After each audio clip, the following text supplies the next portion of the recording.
എന്റെ ഇഷ്ടങ്ങൾ എന്റെ ഫാമിലിക്ക് അറിയാം. Family wedding centre, Kunnamangalam, Vadakara, Manjeri, Meppadi, Tirur, Perinthalmanna and UAE.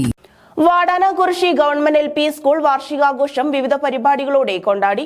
Muhammad Muhsin MLA ഉദ്ഘാടനം ചെയ്തു. ഇതോടൊപ്പം യാത്രയപ്പും ആദരസഭയും നടന്നു.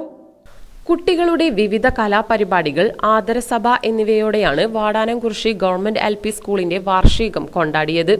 വാർഷികാഘോഷത്തിന്റെ ഭാഗമായി നടന്ന പൊതുസമ്മേളനം മുഹമ്മദ് മുഹസിൻ MLA ഉദ്ഘാടനം ചെയ്തു. നീണ്ട 112 വർഷക്കാലത്തെ പാരമ്പര്യമുള്ള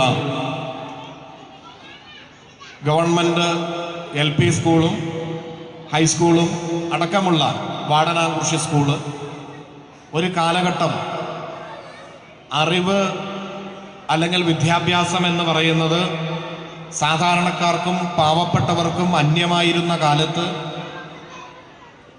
സവർണ വിഭാഗത്തിന്, ജാതീയ വ്യവസ്ഥ നിലനിന്നിരുന്ന കാലത്ത് സവർണ വിഭാഗത്തിന് പഠിക്കാൻ വേണ്ടി ആരംഭിച്ച ഒരു ചെറിയ വിദ്യാലയമായിരുന്നെങ്കിൽ പിന്നീട് എല്ലാവർക്കും പഠിക്കാനുള്ള തരത്തിലേക്ക് വിദ്യാലയം മാറി. എല്ലാവർക്കും പഠിക്കാനുള്ള തരത്തിലേക്ക് മാറുക മാത്രമല്ല, അധ്യാപകർക്ക് വളരെ തുച്ഛമായ സാലറി ഉണ്ടായിരുന്ന ഒരു കാലം 1957 ആദ്യത്തെ കേരളത്തിലെ ഗവൺമെൻറ് വന്നപ്പോൾ സാർവത്രിക വിദ്യാഭ്യാസം അല്ലെങ്കിൽ എല്ലാവർക്കും വിദ്യാഭ്യാസം സൗജന്യമായി നൽകാൻ തീരുമാനിക്കുകയും അധ്യാപകർക്ക് മാന്യമായ ശമ്പളം കൊടുക്കാൻ തീരുമാനിക്കുകയും ചെയ്തതിനു ശേഷം നമ്മുടെ വിദ്യാലയത്തിന് പടിപടിയായ മാറ്റമുണ്ടായി. ചടങ്ങിൽ വിരമിക്കുന്ന അധ്യാപകർക്ക് യാത്രയയപ്പ് നൽകി.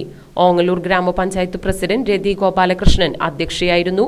ബ്ലോക്ക് പഞ്ചായത്ത് അംഗം V Saidali, standing committee chairperson Priya Prashanth, Jalaja Sasikumar, member K Ashokan, അധ്യാപകർ, PTA ഭാരവാഹികൾ തുടങ്ങിയവർ പങ്കെടുത്തു.